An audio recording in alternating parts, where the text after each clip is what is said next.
Okay, so the big project for today, we're going to get this fuel tank mounted. There was a couple different ways that I had considered doing this. Originally, I was going to take this cross member out, I was going to move it forward, and I was going to let it share a bed bolt, and I was going to set the tank down in the top.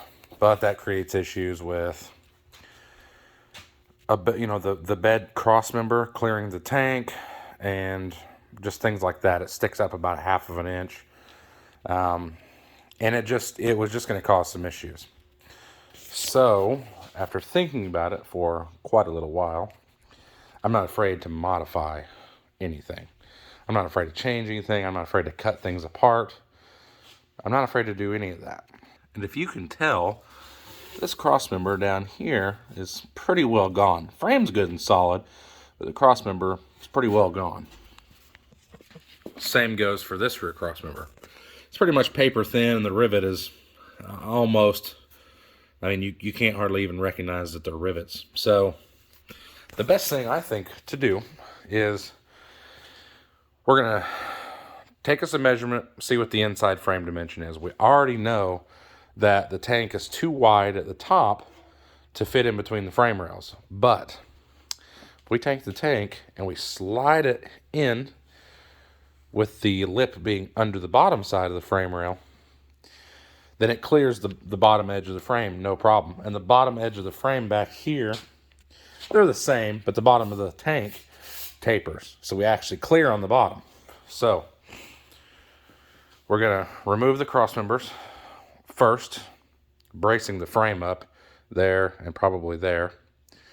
We're going to remove the old cross members, and we're going to make a couple of new cross members.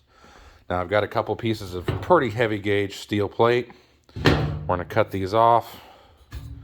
We're going to make some mounting pads out of them, and we're going to use some new square tubing, some 2x2, and 2x2 is going to be plenty strong enough. This is about 3 3/4 tall here, but 2x2 tubing is going to be way stronger than these cross members anyway, so that's no big deal. And we'll bolt it in. We'll have to use some good locking hardware, because obviously we don't want the frame to flex that much. We don't want the cross members to come loose, but we'll figure that out. If we get everything in place and we get them all bolted in, we may even come back and put a tack weld every so often. That way, if they need to come out, they can come out. But they also, less likely to flex, less likely for the, hardware to come loose. That being said, also need to decide, what bolt holes can we utilize? Because if we have 4 bolts per flange, and there's 1, 2, 3, 4, that's 16 holes we're going to have to drill. And I don't want to drill 16 more holes in the back of this frame. Obviously, this frame is equipped with plenty of holes from the factory, and I've already moved the shackles, so there's old shackle holes here as well. So thinking I can utilize a couple of these and maybe even utilize these old ones back here. So we'll just have to see what that's, how that's going to work out. But that'll get the tank down below the frame level. That's still going to have only a couple of inches of tank hanging out the bottom, maybe 2 inches or so. It's going to be fine. It's not going to look like a big sagging diaper, because I'd considered mounting the tank to the bottom of the frame, but it would look like a big dragging diaper hanging down below the truck, and that would be awful looking. So first thing we're going to do is get all of the crossmember pieces cut, sort of test fit to where we can slide them in the frame. Then we're going to get all the plates cut.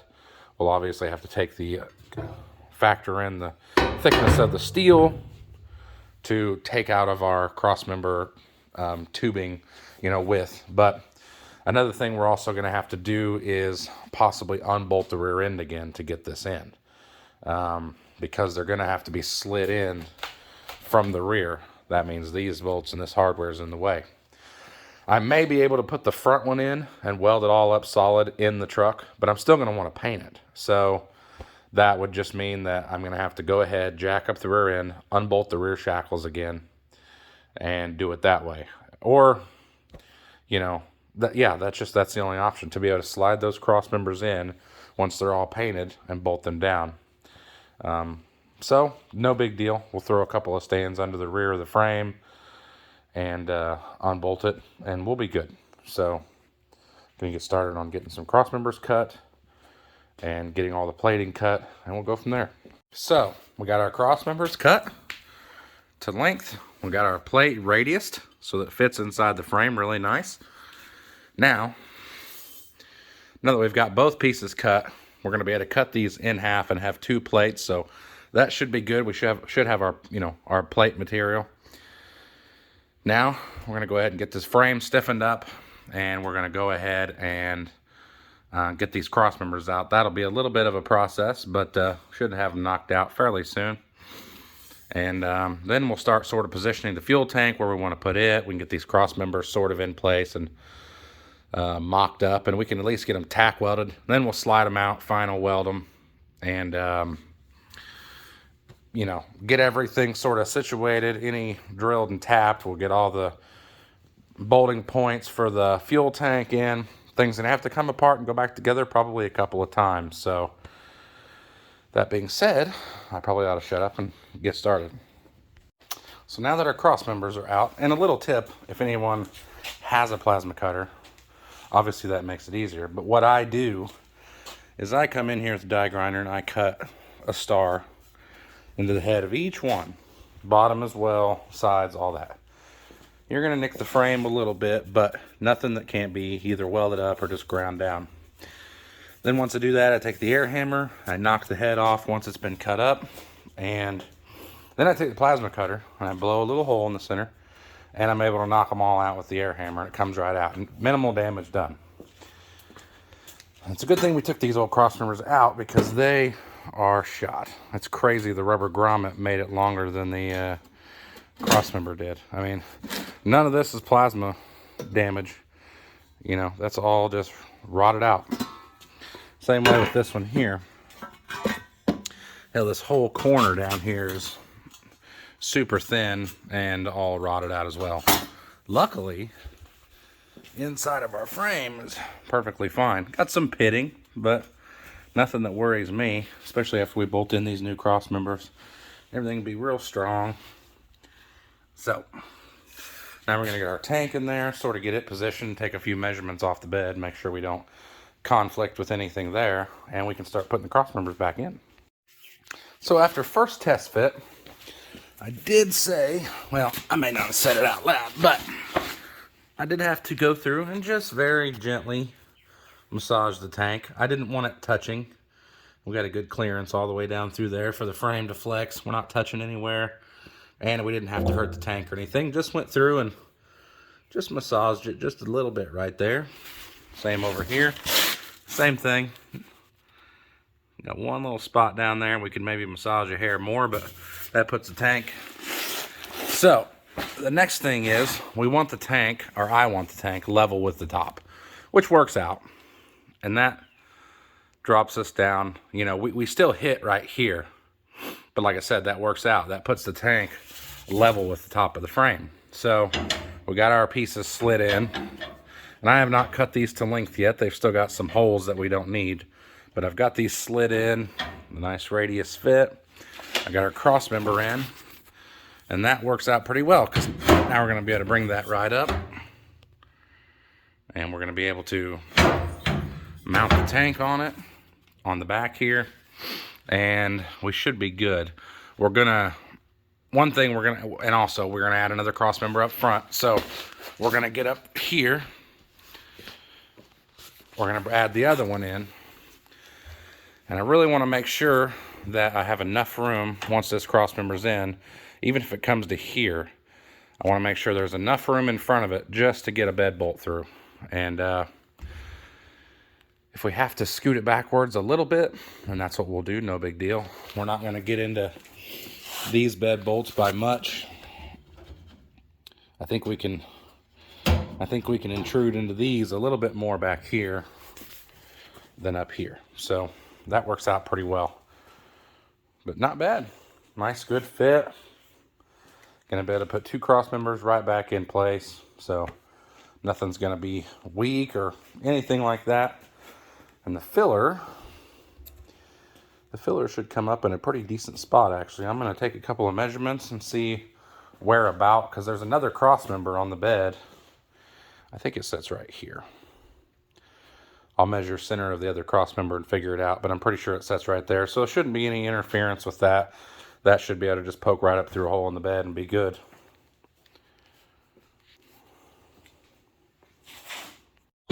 Okay, so to start our cross member out, we got our end plates cut. This is just going to be the plate for the cross member. We went ahead and we drilled and tapped, utilizing some holes that were already there. These two were from the cross member. These two were open. I think they were some old bumper holes. Went ahead and drilled and tapped them. That way we don't have a whole bunch of hardware sticking through on the back side of the frame. We don't have a, we're not trying to get in there to get nuts and bolts on or anything like that. Just went ahead and drilled and tapped. We're going to do all four like that, drilled and tapped. So I'm going to move on, try to get the rest of them done. All right, got our driver's side tapped. Let's check the fitment.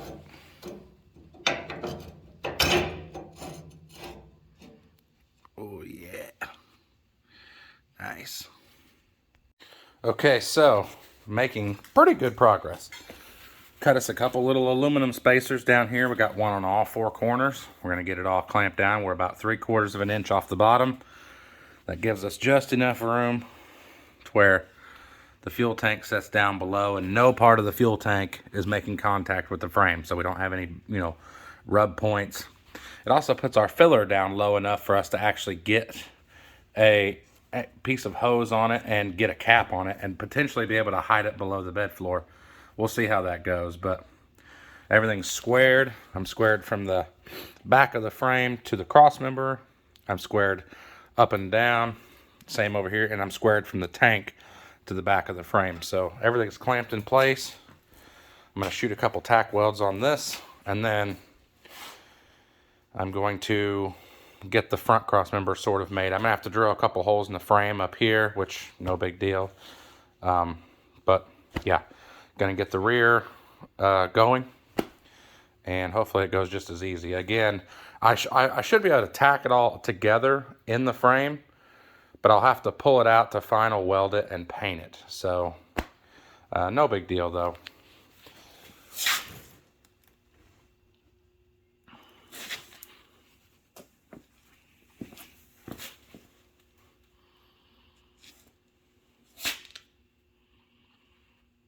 All right, so got the rear cross member all done. I think that's going to be plenty strong enough.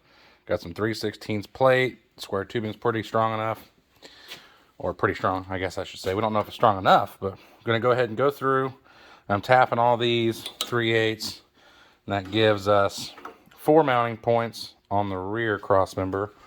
We're going to use this one, this one, this one, and that one. I don't need all of them. And then we got 3 across the front. So I'm going to get the rear all done. That way I can bolt it back in. I can pull all the little shims and stuff out. I can get the rear. I have got the plates made for the front. And I'll show you those in just a second. I can get those bolted in. Get the front cross member located.